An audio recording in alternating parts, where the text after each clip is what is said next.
Bonjour à toutes et à tous, j'espère que vous allez bien. On se retrouve pour le brief du samedi 28 février. Il est 9h26, dernier jour du mois. Aujourd'hui, on va parler donc des news économiques de la semaine à venir, du ratio long and short, du funding, open interest, des liquidations. On regardera ce que font les whales en finissant par l'analyse technique de Bitcoin. Mais avant ça, on va regarder donc ce qui s'est passé hier. On a eu un gros dump sur Bitcoin, imprévu selon moi. Je me suis fait stop loss. J'ai perdu 0,5% de cap, donc 2500 $. Et clairement, bon, bah, c'est pas quelque chose auquel je m'attendais. On était sur une zone de potentiel rebond. On a eu quand même pas mal de choses intéressantes. Cependant, on a eu des affrontements en Iran qui sont montés en escalade. On a eu un gros dump du S&P également, il a pris de la liquidité et derrière il est retombé. Le Nasdaq c'est pareil et actuellement on a eu donc des setups haussiers sur le gold et donc on avait quand même des éléments déclencheurs qui nous annonçaient que, bah, potentiellement on allait avoir des attaques, soudaines et c'est un peu ce qui s'est passé. Donc ce matin on s'est réveillé avec, des missiles qui ont été envoyés, d'Israël sur l'Iran. Au nom des États-Unis, donc clairement ça part un petit peu en cacahuète et on a de fortes chances à mon avis d'aller plus bas si jamais ces affrontements, montent en escalade.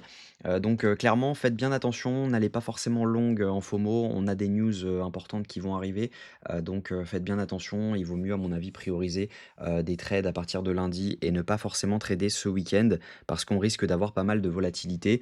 On a quand même pas mal de shorts qui sont rentrés, donc ça veut dire que si jamais on a une accalmie au niveau, des news, on peut très bien venir les chercher pour les rect et ensuite avoir de nouveaux, des attaques pour derrière venir chercher beaucoup plus bas. Donc je vous conseillerais quand même de faire attention et de ne pas forcément long toutes les zones et de short toutes les zones actuellement, surtout ce week-end. Le mieux à mon avis est d'attendre lundi. Donc on va regarder quand même au niveau des datas ce qui coïncide le mieux. Au niveau news économique la semaine prochaine, on va avoir le PMI manufacturier lundi à 15h45. On aura également l'indice PMI manufacturier de l'ISM à 16h. On aura mercredi le PMI service, donc c'est, un impact direct sur l'inflation à 15h45. On aura également à 14h15 les créations d'emplois dans le secteur non agricole, et surtout en news très importante, donc on aura aussi également jeudi à 14h30 les inscriptions au chômage hebdomadaire, mais en news la plus importante de la semaine, c'est le taux de chômage qu'on aura à 14h30 vendredi. Au niveau crypto bubble, ce qu'on voit, c'est qu'on a du rouge partout. On est entre -5 et -18% sur certaines cryptos, clairement, voilà, c'est normal, hein. On a eu un gros dump sur Bitcoin et les alts ont suivi. Voilà, il y a pas grand-chose à en dire, mis à part que on n'est pas sur un bull run et on est loin de l'être. On est vraiment en bear market et le marché nous le fait sentir. Au niveau, funding open interest, ce qu'on voit, c'est que du coup, il y avait pas mal de longues qui étaient rentrées juste ici. Donc on le voit clairement ici. Hop, je vais dézoomer un petit peu, sur la chart, même si elle est déjà bien dézoomée, pour que vous voyez, l'ampleur de ce dump. Donc on avait eu du long qui s'était ouvert juste ici. Ensuite, ce qu'on voyait majoritairement, c'est que c'était, du short qui était rentré donc juste là. On voit donc un dump de l'open interest avec un pump de l'open interest avec un dump des funding, juste ici. Donc là-dessus, il y a pas mal de shorts qui ont réussi à rentrer. Derrière, ce qu'on voyait ici, c'est que c'était majoritairement du long, qui rentrait donc jusqu'ici. Donc on a eu un pump de l'open interest avec un pump des funding, ce qui voulait dire que ici majoritairement c'était des longues, mais voilà, ça a été clairement propagé par des ventes de whales, etc. Ce dump.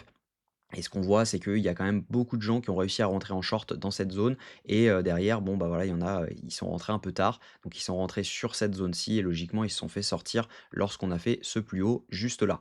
Donc actuellement, c'est majoritairement des shorts qui sont en train de rentrer également. On a une hausse de l'open interest avec dump des funding. Juste ici, c'est plutôt du long, clairement, voilà, on est un peu dans une indécision au niveau de ce que font la majeure partie des gens, même si on sait qu'on a pas mal de shorts qui sont, ici et qui sont en train de prendre profit, donc ils sont actuellement en bénéf sur leur position. Et ce qu'on voit ici, il y a pas mal de shorts également qui étaient rentrés, donc pourquoi pas venir mèche au-dessus de la zone des 65 257 avant d'avoir un vrai dump pour pouvoir avoir sorti, les shorts qui sont rentrés un peu tôt. Au niveau liquidation, ce qu'on voit, c'est qu'on a un cluster à venir prendre autour des 66 546 donc on n'est pas à l'abri de venir le chercher, mais bon, ça va dépendre des news également parce que, vous le savez, on a quand même pas mal de news baissières, pour le rappeler, hein, clairement on est sur, des news qui peuvent propager un dump énorme sur, tous les assets, que ce soit les US, les assets américains type, S&P 500, Nasdaq, Dow Jones, faire pump le gold et par conséquent, bah, le bitcoin va suivre. Donc voilà, les liquidations, les funding open interest lors de ces news ne sont pas forcément à prendre en compte. On a des liquidations à venir chercher autour des 62 360 $. Ça voudra dire que si jamais on vient chercher cette zone et qu'on a une clôture en dessous, on ira plus bas, c'est quasiment sûr. Par contre, si jamais on vient simplement prendre la liquidité et derrière on a un ravalement et on a un setup low time frame, là il y aura peut-être un long à tenter. Mais en tout cas, pour l'instant, tant qu'on ne prend pas au moins toutes les liquidations dans le sens de la tendance actuelle, ça veut dire que bah, il n'y a pas grand-chose à en faire. Parce que quand on regarde ce que font les wells, les micro-wells et les retails, ils ont tous vendu. Donc voilà, ce dump est clairement propagé par le spot. Donc ça veut dire qu'actuellement, personne ne va avoir envie de racheter ce mouvement.